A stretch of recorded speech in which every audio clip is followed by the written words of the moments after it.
So, before again answering to your question, one thing I wanted to point out about travel being such an important thing through the history of humanity. I'm an immigrant. I've been all my life an immigrant. In my own country, I've been an immigrant. Always moving from a city to a city and always feeling like an immigrant, and always being kind of, more often than not, always accepted, but always having to be working to be part of the community. Travel achieves precisely that. By having people traveling around the world gives this other view that, you know, we have a tendency to think like we are the only good ones, and anyone is not like us really is not worth taking care of. That's humanity. The moment we open ourselves to others, the world changes completely. So I want to be thinking like how travel and immigration, and how travel and the people that travel can really change the world by being more kind of open to accepting other cultures, other religions, peoples of other parts. I can tell you in my country and even in the States, and I don't have right now a study that proves that people in America and the regions in America and the states in America that has the most passports are usually the most open people. And in the places in America that they don't have passports, and we know that there's many Americans that they don't, usually they're closer. So this is a perfect example of showing you how travel can really be a great way for a way of diplomacy by learning about others. You said more and you make a better world. So going to your point on what can we be doing in terms of, you mentioned energy. I said Haiti. No, but you mentioned in terms of energy, what can we do? Energy, in terms of community. If I had resources tomorrow, and money was not an issue, we have a tendency, the big corporations usually, they try to do good. We're talking big corporations, some of the ones that have the most possibility of impacting people around the world, because they have the money and sometimes, more often than not, they have the resources. I'm going to talk about the gas industries of the world, all the big companies that very much control the gas, but this is what makes the planes run, the cars run. We have an amazing source of energy, for example, like the liquid petroleum gas. Every time you see a petroleum factory, you will see the big fire coming up in the sky. This is very much gas that is being burned out. But more often than not, it's very expensive to get that gas and transform it into true energy that can be put to serving people. One of the main issues we have right now in Haiti is that people are using wood and are using charcoal. By using wood and charcoal is the only source of energy for those women. 99% of the cooking happens by the woman. So by using wood and charcoal, you have those women inhaling fumes that puts them sick while you're after them. What happens that many of these women, you will see that they have children right in front of them, and probably often another children in their back. For more reasons that I don't understand, usually the cooking happens in very close rooms.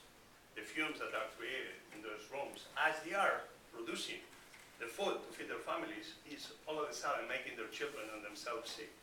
By the age 5, many of the children are asthmatic, chronically asthmatic. So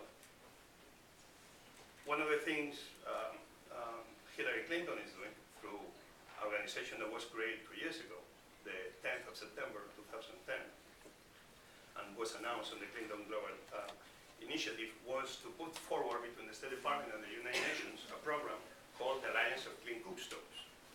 Clean cook stoves are simply cook stoves that somehow are able to reduce the consumption of those fuels, of those fossil fuels. So by burning better charcoal and by burning better wood, they produce less smoke, but also they consume less. If they consume less, they cut less trees. If they cut less trees, deforestation is something of the past. Hopefully trees began happening. When trees began happening in a place like Haiti, we have big rains every season, like many parts of the world in the tropical, right? When the rains come, what happens?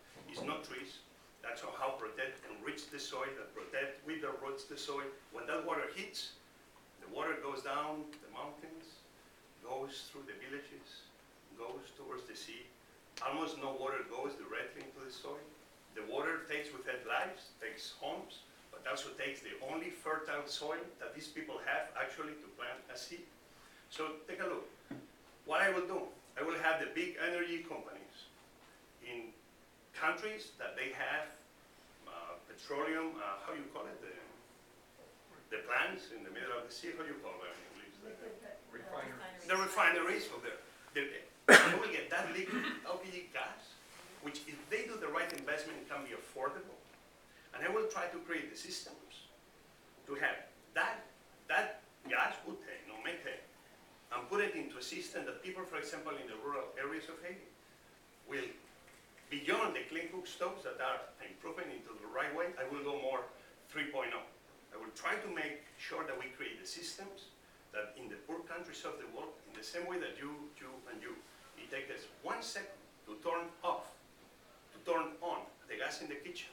And in 1-2 minutes, we have a cup of water boiling to make our morning tea, to provide almost the same source of energy that all of us enjoy every day of our lives.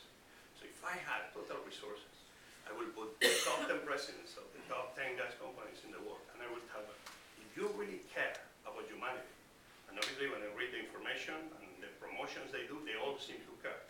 Instead of you putting money to help a community there or a community there, I want you to put the know-how of your industry to not only produce gas for us, the few and the rich, but to produce that same gas that can be used by the third world. Right now, no one is really doing this in a sustainable way. And the fun part is that it could be very cheap. Only we need the willingness of governments, but sometimes we know they are corrupt in certain parts of the world, and that's why they don't allow it. But especially with the big companies, they have the know-how, they have the resources, and a little bit of money will be not throwing money into the problem, but really investing into the solution. So we have one cause, and we have about, I hate to say it, but about 30 seconds left. So rapid fire. If anybody else has a cause, you have a room of travel and leisure editors, you have the travel and leisure publisher and editor-in-chief sitting here. What do you want to put on our radar? Very quickly. This has not been very, but I thought it definitely is in case this is all the kind of projects we now do at Fundación La Puerta, an annual report. So, and we'd like copies. I would just say women's issues. If you want to, the way that travel can change the world for good, we all know that leisure travel, most of the decisions are made by women, disproportionate number of decisions are made by women. And we now know, or we think, there's a theory I subscribe to, that one of the biggest engines for change in the developing world can be the empowerment of women. In any developing country you go to, there's organizations struggling to survive to empower women. If we can set the expectations of women travelers, that they can spend a minute, say hello, maybe donate some money to these organizations, they can really make a big impact. There's a lot of people working very hard that just a few minutes of showing them that what they're doing is important, a small donation, makes a big difference. I think that is such a great idea. And, you know, we need to cover that because I think you're right, that you can touch women in a very profound way. So we'll talk about that. Can I just comment on and let's relate to what Jose said and what, because in many of the countries, these fish and cook stoves, one of the problems is that women have to spend a very large fraction of their day gathering wood. And so, in a way, these turn out to be liberation for the time of women to do all kinds of other things. That's great. Education. I mean, at the end, we can educate from here, we can educate from here, but everyone here in this table and so many others are educating from here. But a magazine like yours really can be achieving this education of everyone, of why those things are really, really meaningful in ways they don't even imagine. So they will be really true supporters. So education will be my thing. How you achieve it is many ways, but education to me is key.